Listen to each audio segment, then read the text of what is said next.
Apakah orientasi seksual seseorang itu bisa berubah sejalan dengan waktu? Sangat bisa. Oh begitu? Ya, karena ada banyak faktor eksternal yang mempengaruhinya.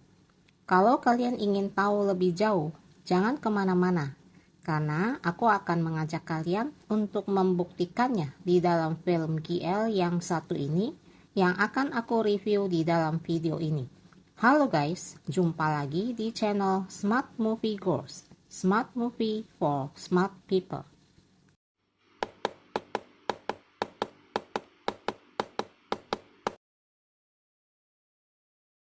Judul film GL buatan China ini adalah When We Met. Judul Chinese-nya adalah Qi Nian Yan Huo, merupakan adaptasi dari kisah yang berjudul Last Year's Fireworks, Qi Nian Yan Huo, karya Pa Ta Chin Chai, yang merupakan cerita ekstra dari novel yang berjudul To Shen Nian Tai Le dari pengarang Qi Xiao Huang Shu. Sepertinya sang sutradara yang juga penulis skenario dari film pendek ini, yaitu Wu Chuanxin atau Sen atau Ta Xing Xing Tian Teng, ini adalah penggemar dari pengarang ini. Dan saking terinspirasinya sama cerita ini, Sen sampai tergerak untuk menuangkan cerita ini di dalam film pendek ini.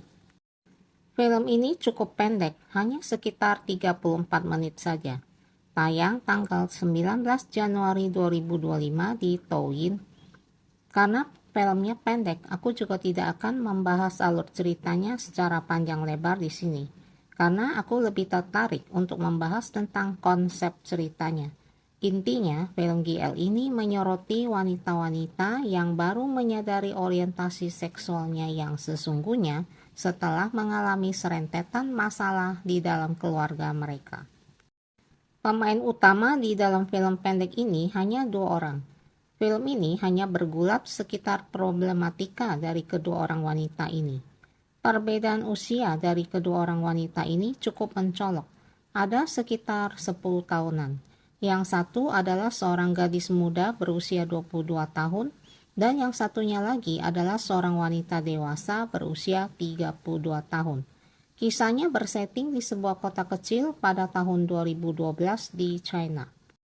Yang gadis muda itu bernama Ji Qingqing. Sehari-harinya gadis ini berjualan cemilan barbecue di atas gerobak sepedanya. Keahliannya di dalam mengolah cemilan ini diturunkan oleh kakeknya. Ia hanya tinggal berdua dengan kakeknya di luar kota. Setiap hari ia selalu berjualan di depan toko kelontong milik seorang wanita bernama Peng Yun.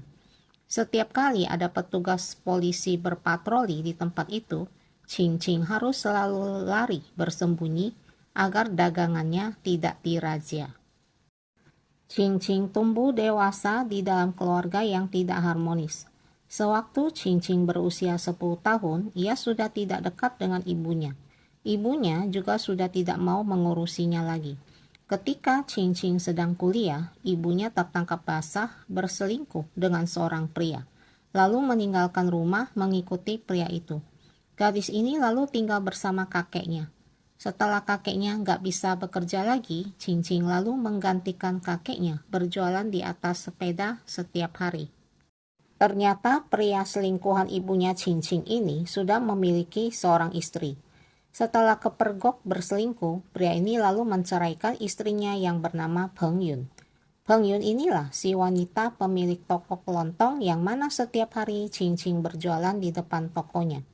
Toko kelontong itu merupakan warisan dari ibunya Peng Yun. Setelah bercerai, Peng Yun menghidupi dirinya dari toko kelontong tersebut. Qingqing kepingin tahu bagaimana kehidupan dari si mantan istri dari pria yang menjadi selingkuhan ibunya itu setelah wanita itu diceraikan oleh suaminya. Qingqing merasa dirinya senasib dengan wanita ini karena sama-sama merupakan orang yang dicampakkan.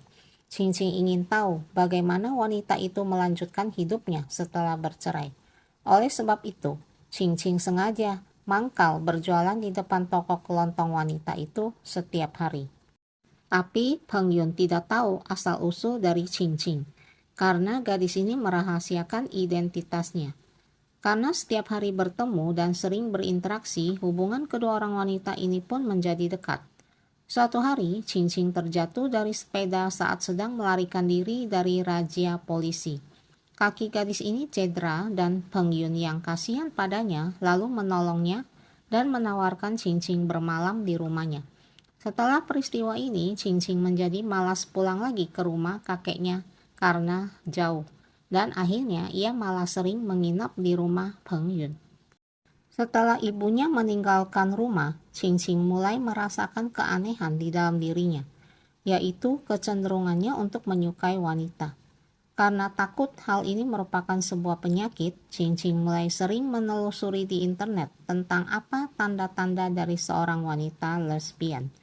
Suatu hari, Cincin lupa menutup handphonenya sehingga apa yang ditelusurinya gak sengaja malah terbaca oleh Peng Yun. Peng Yun lalu menjelaskan kepada Cincin bahwa menyukai sesama jenis itu adalah sesuatu yang wajar dan bukanlah sebuah penyakit. Dan ia menyuruh Cincin tidak usah mencemaskan tentang hal ini. Kenapa Peng Yun bisa berkata seperti ini? Itu karena sama dengan Cincin, Peng Yun juga menderita trauma akibat perceraian di dalam keluarga. Peng Yun menceritakan kepada Cincin bahwa saat ia masih berusia 16 tahun, ayahnya telah menceraikan ibunya karena ibunya berselingkuh dengan seorang wanita. Ibunya lalu minggat bersama pacar lesbiannya itu ke kota lain dan tidak pernah kembali lagi. Sejak peristiwa itu, Peng Yun mulai mengerti apa yang disebut dengan lesbian itu. Jadi ia menghibur Cincin bahwa lesbian itu bukanlah sebuah penyakit, karena ibunya Peng Yun juga seorang wanita lesbian. Setelah Peng Yun sendiri diceraikan oleh suaminya yang ternyata berselingkuh, trauma Peng Yun pun menjadi semakin dalam. Dan kemudian sejak itulah orientasi seksualnya pun mulai berubah dan ia pun berubah menjadi seorang wanita lesbian. Peng Yun lalu menanyai Cincin apa yang dirasakan oleh gadis itu di dalam tubuhnya.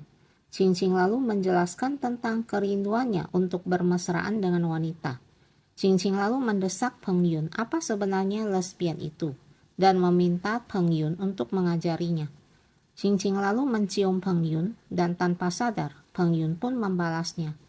Dan tahu-tahu wanita ini pun mulai mengajari gadis itu apa sebenarnya lesbian itu.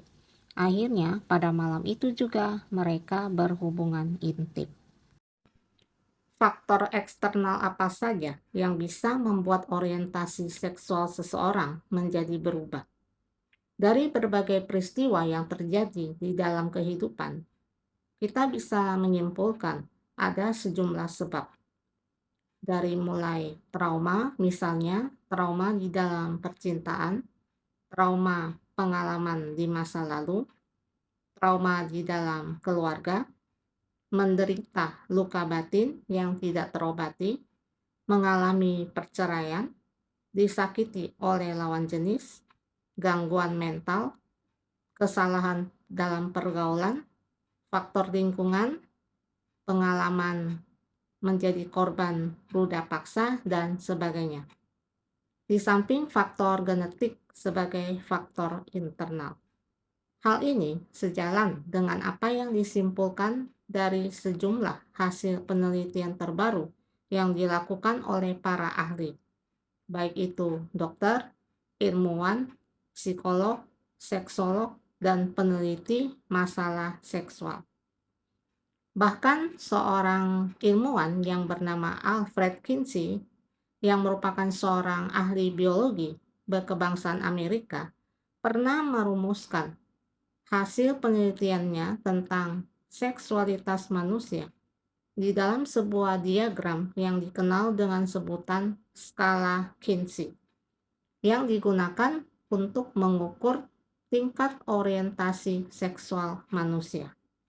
Nah, untuk mengetahui lebih lanjut tentang skala Kinsey ini, kalian bisa menelusurinya sendiri lewat Google. Setelah peristiwa di malam itu, Cincin menjadi tenang kembali dan merasa yakin bahwa dirinya sudah jatuh cinta pada Peng Yun. Cincin dengan gembira lalu menceritakan kepada Peng Yun bahwa bibinya berhasil mencarikan pekerjaan untuk dirinya di sebuah pabrik arak di kota. Ching Ching ingin mengajak Peng Yun pindah ke kota itu dan tinggal bersamanya di sana. Tapi Peng Yun tidak mau. Setelah peristiwa di malam itu, Peng Yun malah menyesali tindakannya itu. Peng Yun takut kehidupan mereka berdua sebagai lesbian akan mengalami hujatan dari mana-mana. Peng Yun tidak berani menerima ajakan Ching Ching karena tidak siap menghadapi konsekuensinya. Setelah Ching Ching tinggal bersama Peng Yun selama 1 bulan di rumah Peng Yun, seorang kenalan Peng Yun mengenali Ching Ching sebagai anak dari wanita yang menjadi selingkuhan suami Peng Yun. Wanita ini lalu membocorkan identitas Ching Ching kepada Peng Yun. Peng Yun sangat terkejut mendengar berita ini. Wanita ini lalu menginterogasi Ching Ching tentang hal ini. Ching Ching yang tidak bisa mengelak lagi akhirnya mengakui identitasnya. Tentu saja Peng Yun menjadi emosi mendengar kenyataan ini. Ia marah kepada Ching Ching karena gadis itu sengaja menyembunyikan hal ini dari dirinya. Peng Yun pun mengambil keputusan untuk mengakhiri hubungannya dengan Ching Ching. Peng Yun lalu beralasan ia tidak bisa ikut dengan Ching Ching ke kota karena dirinya tidak tahu apa yang harus dilakukannya di kota. Dan dia sudah terbiasa dengan kehidupannya yang sekarang. Ia juga takut dihujat jika hidup sebagai wanita lesbian di kota. Jadi Peng Yun lebih suka dia dan Ching Ching hanya menjadi teman saja, bukannya kekasih. 1 tahun berlalu dengan cepatnya. Ching Ching yang sekarang sudah bekerja sebagai karyawati di kota, saat itu sedang makan sendirian di dalam kamar. Tiba-tiba ada SMS masuk. Ching Ching lalu membaca SMS itu. Setelah itu, gadis itu bergegas meninggalkan meja makan. Adegan lalu berpindah, memperlihatkan sebuah kereta api yang sedang berjalan. Kemudian adegan berpindah lagi, memperlihatkan Peng Yun yang sedang berbaring di atas tempat tidur.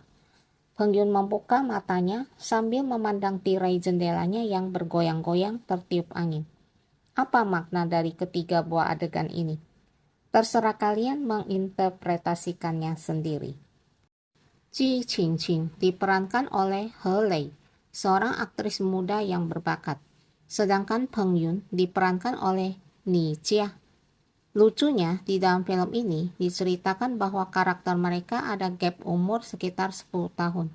Padahal di dalam kehidupan nyata, mereka berdua ini ternyata seumuran. Bisa begitu ya?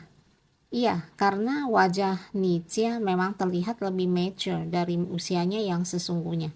Sehingga cukup cocok memerankan karakter Peng Yun yang sudah berusia 32 tahun. Demikianlah guys, pembahasan dan review film When We Met ini sampai di sini. Terima kasih sudah menonton dan sampai jumpa lagi di video berikutnya. Salam.